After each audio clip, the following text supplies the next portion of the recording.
we would like to welcome our guest, Dr. Daniel Shayesteh, to Finland. Welcome. Thank you so much. I appreciate that.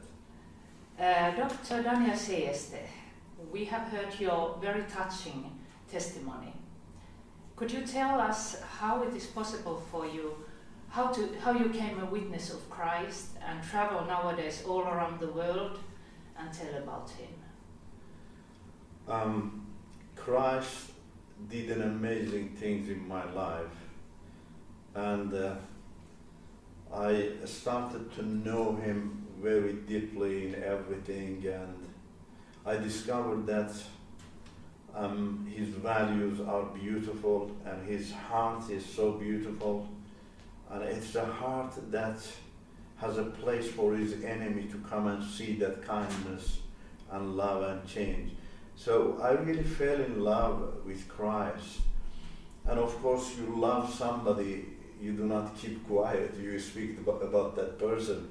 It is the same in our own daily life. If, I love my wife, if I love my children, if I love my grandchildren, I speak about them. It's natural. Love talks, love is not quiet. Love does not hide itself, it just reveals itself. Jesus is the love, he revealed himself. He came from heaven, he revealed himself. And if I have got that love in myself, I have to reveal that. And you want to reveal that love to everybody, especially when it is absolute love. You want to talk about that love to other people. On the other hand, when you see that love is the solution for the wars, for hatred, for discrimination in all over the world, and that love is going to reconcile people together, that love is going to bring people together, you become so fervent about, to talk about it. And that's my heart, and I see that people for nothing are hating each other, they are killing each other. And when I know that with the depths of my heart and mind that Jesus is the solution for that, so I speak about that, so I express my love about Jesus.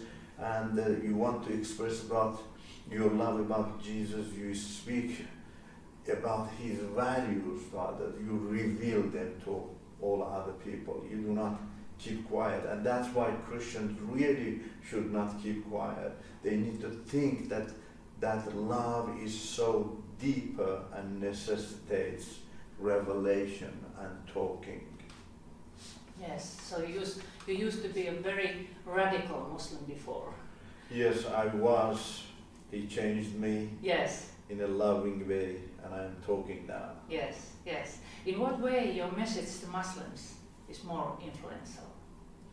I bring everything for Muslims and I put on the table. Because I respect Muslims' mind and heart.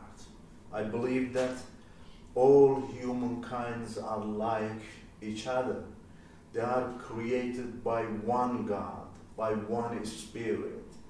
God created them in his own image. He designed all humanity in his own image with his Spirit. He gave life to them. That Spirit God has given to people, has given people capability, have made them with capacity to be able to compare and to evaluate and choose the best. So my respect to their mind and heart helps them to, respect their own human value, human right, and read, compare, evaluate, and choose the best. So that's why I talk about everything to them. I talk about God to them. I said what the true God should be, what are his characteristics. And so they think and they refer to their consciences and they said, yeah, the true God must be holy God, a just God. The true God does not create sin. And so they understand that a God who is holy, he should be absolutely just. He has nothing to do with sin. He does not create sin. And he always creates good things. And that God is only in the Bible. Then they understand that. And also I speak to them about the family values.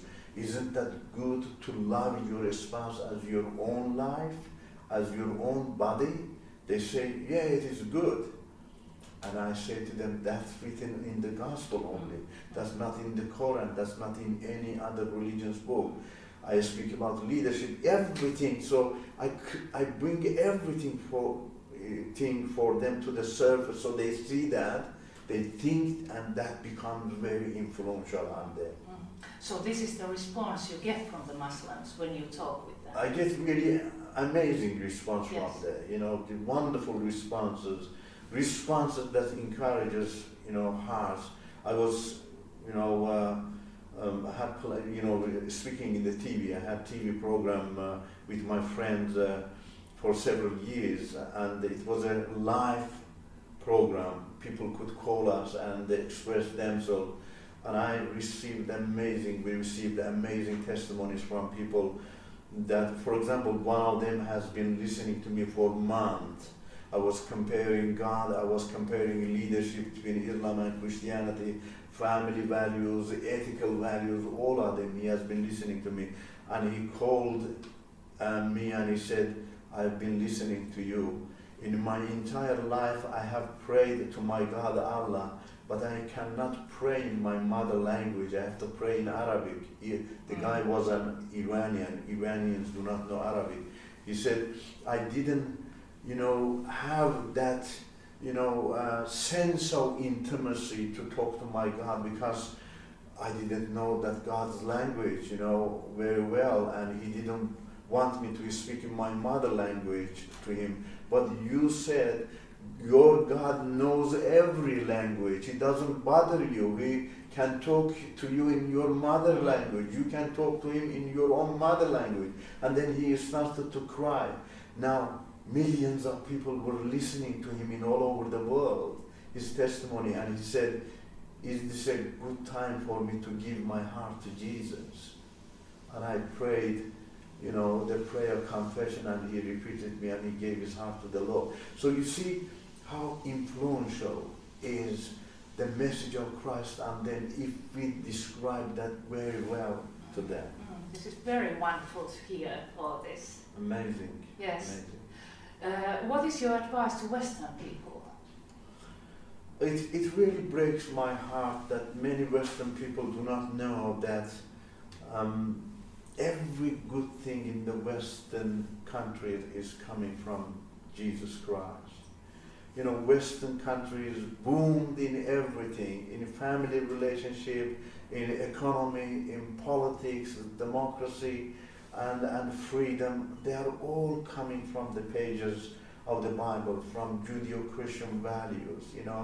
Leadership of Christ affected the business leadership in the Western countries, and they became, dynamic, democratic, because the only leadership of Jesus Christ is an open leadership. What does that mean? Means that everybody can talk to Jesus. Everybody can be close to Jesus Christ, and his disciples were close to him. He even washed the feet of his disciples. You see, that intimacy gave opportunity to Western people to think, to be creative, to create many things. You see, a lot of inventions and things were created in the Western societies, and it has gone to all over the world. So Western people need to respect Jesus Christ. Western people need to follow Jesus Christ and his role model.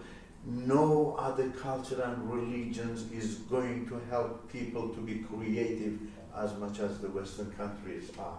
Yes. Thank you very much for this interview, Mr. Daniel Shayesteh, and thank you for visiting in Finland. It's my pleasure. Thank you so much for this time. Thank you.